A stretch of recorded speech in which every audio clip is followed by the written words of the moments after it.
मजा मचा वो व्यवस्था। लोगों का कहना है यहाँ पर, तो लोगों को पता नहीं है कि यहाँ की जो स्टाफ नर्स है वो कोरोना पॉजिटिव निकली है।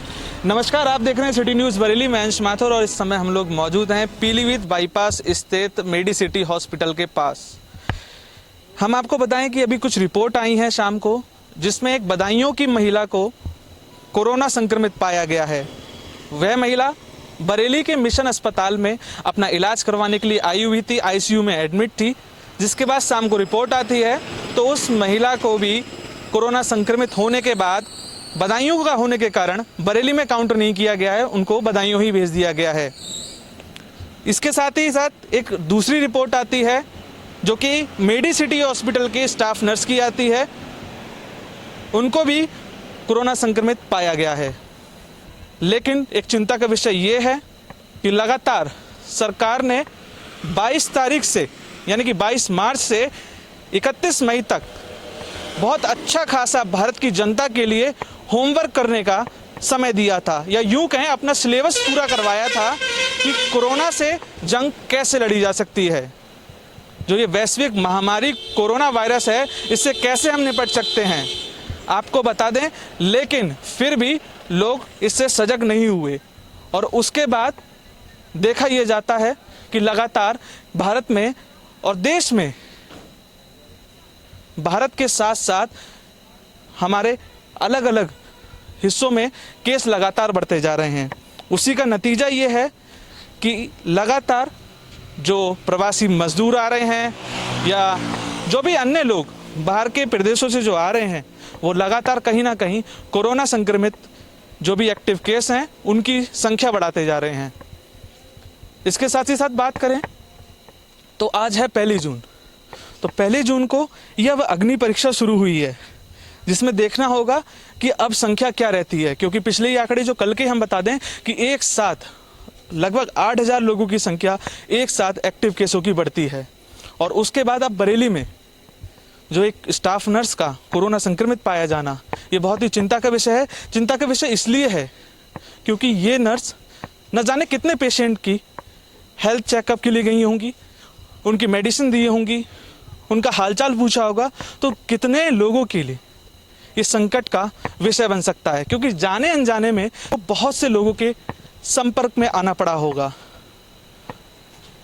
तो देखना ये होगा कि अब आगे क्या होता है। प्रशासन ने अभी तक की जो रणनीति बनाई थी उसके अनुसार उन्होंने बहुत ही प्रयास किए। लगातार पुलिस ने भी चौराहे पर लोगों को लाठी डंडे हर तरीके से जो भी वो कर सकते थे उन्होंने लोगों को समझाया, लेकिन फिर भी लोग माने नहीं। निकले, लॉकडाउन 5 आया और अब अनलॉकडाउन शुरू हो चुका है। तो अब देख सकते हैं कि होगा क्या। कोरोना संक्रमण अपना पैर पसार चुका है। प्रशासन अनलॉक करने की वजह ये भी मान रहा है कि कहीं ना कहीं अब लोग मानने वाले नहीं हैं, वो लॉकडाउन नहीं सह सकते हैं, इसीलिए बाहर निकले हैं।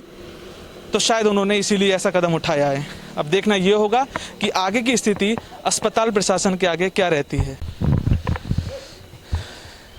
यहाँ पर कुछ लोग मौजूद हैं, उन लोग से बात की तो उन्होंने बताया कि उनको जानकारी नहीं है कि यहाँ का एक स्टाफ भी कोरोना संक्रमित पाया गया है। तो लोग अनजान हैं एक बहुत बड़े खतरे से कि अब उनके साथ क्या होगा। यहाँ पर कुछ लोग एडमिट हैं। आपको दिखा दूं कि यहाँ पर जो गाड़ियाँ खड़ी हैं, इससे साफ जाहिर होता है कि यहाँ पर पेशेंट हैं, उनके साथ उनके तीमारदार भी मौजूद हैं। तो कहीं ना कहीं ये चिंता का विषय है और इस पर देखना होगा कि किस तरीके से इससे निपटा जा सकेगा। क्योंकि अभी तक जो फिलहाल हम जानकारी के अनुसार जो हमें मिल रही है स्वास्थ्य महकमे से, वो ये मिल रही है कि इनको जो यहाँ की जो नर्स कोरोना संक्रमित पाई गई हैं उनको कल सुबह L1 कोविड-19 अस्पताल में ले जाया जाएगा। तब तक के लिए फ़िलहाल वो यहीं पर हैं। संक्रमण की क्या वजह है, कहाँ से वो कोरोना पॉजिटिव पाई गई, ये अभी जांच का विषय है। लेकिन फिर भी यहाँ पर जो लोग मौजूद हैं या जो भी हैं, कहीं ना कहीं खतरा बरकरार है। अस्पताल प्रशासन से हमारे साथ कुछ लोग मौजूद हैं, हम बात करते हैं। तो सर, यहाँ पर जो एक स्टाफ यहाँ पर आया है, कोरोना पॉजिटिव पाया गया है, तो उनके बारे में फिर अब किस तरीके से तैयारी चल रही है, क्या करेंगे? हमें ऐसा तो कोई जानकारी मिली नहीं अभी तक। तो ऐसा कुछ हुआ है, कुछ है, और हमें उम्मीद नहीं है कि ऐसा होगा। लेकिन अभी जो स्वास्थ्य महकमे से जो रिपोर्ट आई है उसके अनुसार जो है जानकारी जिसकी पुष्टि हो चुकी है ACMO बरेली के द्वारा, तो आगे के लिए क्या? अब ये पूरी अगर ऐसा होता है तो सैनिटाइजर वगैरह सब कुछ करा जाएगा, इसका सब जो भी व्यवस्था होती है इसकी सारी सब करी जाएगी। देख सकते हैं कि आप अभी तक अस्पताल प्रशासन का जो यहाँ पर मैनेजमेंट है उसको भी नहीं मालूम है कि क्या हुआ है, जबकि ICU इंचार्ज जो बताए जा रहे हैं वो ही कोरोना संक्रमित पाए गए हैं। देखने वाली बात यह है कि आगे इस पर क्या कार्रवाई होगी या क्या एक्शन लिया जाएगा।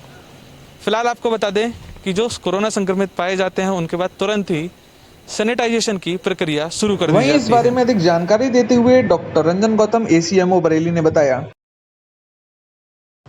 गुड इवनिंग दोस्त, अभी IVR से कुछ और रिपोर्ट मिली है। उस रिपोर्ट में डॉक्टर विवेक मिश्रा और डॉक्टर विमल भारद्वाज की रिपोर्ट मिली है जो नेगेटिव आई है। मेडिसिटी की एक स्टाफ नर्स जो ICU में काम करती थी वो पॉजिटिव आई है। ऑल्दो जब डॉक्टर रितेश माहेश्वरी का हमारा इलाज चल रहा था उसी समय इनको सबको इंस्ट्रक्शंस दिए गए थे कि आप अपने अपने स्टाफ को स्ट्रिक्टली होम क्वारंटीन कराइए, क्योंकि उस समय क्राउड भी थी। इनके कल सैंपल लिए गए थे तो इसका वो पॉजिटिव आया है, एसिम्प्टोमेटिक है, कोई प्रॉब्लम नहीं है। इसके कॉन्टैक्ट्स और सारे सोर्स डिटेक्शन किया जा रहा है। मॉर्निंग में L1 कोविड में शिफ्ट किया जाएगा। इससे पूर्व जो बदायूं की पेशेंट थी मिसेस शांति देवी 70 वर्षीय, वो अपना ट्रीटमेंट कराने यहाँ आई थी बीमारी का। इसी बीमारी के ट्रीटमेंट के चलते उनका सैंपल लिया गया था एहतियातन किसी प्राइवेट लैब के द्वारा, वो पॉजिटिव आया। उसके बाद उनको L2 facility Badaun medical college भेज दिया गया। As per the doctor she is stable. जो यहाँ का स्टाफ था, डॉक्टर स्टाफ, उन्होंने डिक्लेरेशन दिया है होम क्वारंटीन का, और इसके अतिरिक्त जो अन्य स्टाफ है उनको भी क्वारंटीन किया जा रहा है। बदायूं रेफर करने के बाद यहाँ पर क्या स्वास्थ्य सेवाएं हैं, किस तरीके से आगे की प्रक्रिया चल रही है, इस बारे में जानकारी लेते हैं यहाँ पर चिकित्सीय स्टाफ से। जी, किस तरीके से यहाँ पर जो है अन्य जो लोग आ रहे हैं उनके साथ देखभाल की जा रही है? ठीक से देख रहे हैं, जो देखने सस्पेक्टेड हैं उनको तो नहीं रेफर ही कर दे रहे हैं। बाकी जो है जैसे देखना चाहिए अच्छे से देख रहे हैं, कोई ऐसा भेदभाव नहीं हो रहा है। यहाँ पर और जो लोग मौजूद थे या जो और स्टाफ उनको ICU स्टाफ नहीं आ पाया और ICU को तो क्वारंटाइन कर दिया गया है, और बाकी इमरजेंसी में पेशेंट ले लिए गए हैं। इमरजेंसी में हम देख रहे हैं हम लोग ठीक से जी। बाकी जो और जो मरीज यहाँ पर मौजूद रहे होंगे वो मौजूद हैं या फिर उनको हटा दिया? हाँ, कुछ मौजूद हैं, बाकी कुछ डिस्चार्ज हो गए, बाकी सबको देखा जा रहा है ठीक से देखा जा रहा है जी। हमारे साथ इस समय मौजूद है मिशन अस्पताल के डॉक्टर जो कि इमरजेंसी की सेवाएं देख रहे हैं। यहाँ पर जो इमरजेंसी में यहाँ पर जो भी मरीज आ रहे हैं उनको देख रहे हैं। बात करते हैं कि किस तरीके से यहाँ पर व्यवस्थाएं अभी भी कायम है। जी, क्या नाम है आपका? मैं डॉक्टर गजेंद्रपाल सिंह। जी, यहाँ पर जो इमरजेंसी अभी जो खोल रखी गई है और यहाँ पर कोरोना संक्रमित एक महिला पेशेंट पाई गई थी, तो उसके बाद फिर किस तरीके से एहतियात बरता जा रहा है और आगे की क्या प्रक्रिया अपनाई जा रही है? देखिए, प्रक्रिया सारी बहुत अच्छी तरीके से अपनाई जा, और सारा जो है ICU से लेकर इमरजेंसी तक सारा फ्यूमिगेट हो चुका है। दोबारा से अगेन और अगेन कई बार फ्यूमिगेट हो चुका, और अब जो पेशेंट लिए जाएंगे वो भी सारे जो है देखभाल के लिए जाएंगे। इससे पहले ही देखभाल के लिए जा रहे हैं, लेकिन अननेसेसरी किसी तरीके से ये पता नहीं, मैं तो उस दिन था नहीं ड्यूटी पर। हाँ, तो 29 तारीख को एक महिला आई है ये और निकली है ये, मुझे तो पता नहीं इस मामले में। बस बाकी जो है मैनेजमेंट बताएगा, और मैनेजमेंट को सारी बात पता है, क्योंकि मैं तो नाइट में आता हूँ, मुझे तो मैं परमानेंट नाइट करता हूँ, मुझे तो किसी बारे में नॉलेज है। जो अभी हम जो जानना चाह रहे हैं कि यहाँ पर जो इमरजेंसी की जैसे लगातार पेशेंट का आना बना हुआ है, तो उनको किस तरीके से हैंडल किया जा रहा है, क्योंकि कोरोना संक्रमण के चलते कि कुछ तो एहतियात बरते? सारा प्रिकॉशंस लिया जा रहा है। सबसे पहले उनको जो है स्क्रीन से देखा जा रहा है, टेम्परेचर और सारी उनसे क्वेश्चन, थर्मल स्कैनिंग होती है, वो थर्मल स्कैनिंग हो रही है बाकायदा, और उसके बाद में उनसे साइन सिम्टम्स सारे पूछे जा रहे हैं।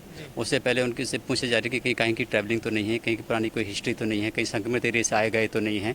तो वो सारी चीज़ें प्रिकॉशंस लेके आफ्टर उसके बाद ही सारी चीज़ें इन्वेस्टिगेशन करने के बाद ही उनको पेशेंट को लिया जा रहा है। तो यहाँ पर जैसे कि बताया गया है, यहाँ पर स्टाफ से जो जानकारी मिली है उसके अनुसार यही मिल रही है कि यहाँ पर जो और लोग जो मौजूद थे उनको देखा जा रहा है। इसके साथ ही साथ आपको बता दें कि सोशल डिस्टेंसिंग को ध्यान में रखते हुए इमरजेंसी में जो भी मरीज आ रहे हैं उनको देखा जा रहा है, और अन्यथा जो भी लगता है कि सीरियस कंडीशन नहीं है उनको फर्स्ट एड देने के बाद वापस भेज दिया जा रहा है। तो एहतियात पूरा बरतना है, क्योंकि कोरोना है, ये किसी को भी नहीं छोड़ता है, चाहे वो हमारे कोरोना वॉरियर की तरह जो डॉक्टर एकदम डटकर खुले तौर पर फ्रंट लाइन में काम कर रहे हैं, हमारी पुलिस और हमारे मीडिया कर्मी।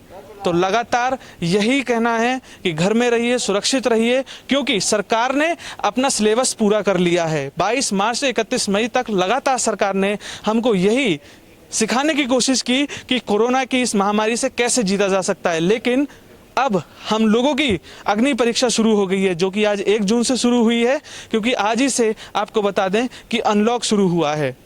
तो अब हमें बहुत संभल के रहना होगा, क्योंकि सभी जगह हर कोई जा सकता है, कोई भी आ सकता है। हमें मालूम नहीं है कि कोरोना कहाँ पर बैठा है और वो कब हम पर वार कर सकता है। तो बहुत ही सचेत रहने की ज़रूरत है। मैं यही कहूँगा कि अपने आप को बचाएं, अपने परिवार को बचाएं, अपने देश को, अपने प्रदेश को, जिससे कि हम लोग इस जंग से जीत सकें। बहुत ही ज़रूरत होने पर ही घर से बाहर निकलें, अन्यथा घर में ही रहें, सुरक्षित रहें। कैमरा पर्सन अनमोल के साथ मैं अंश माथुर, सिटी न्यूज़ बरेली। नमस्ते बुआ, कैसी हैं आप? भाभी, ये आपकी मुंह दिखाई। ये क्या? बीड़ी, गुटखा, खैनी?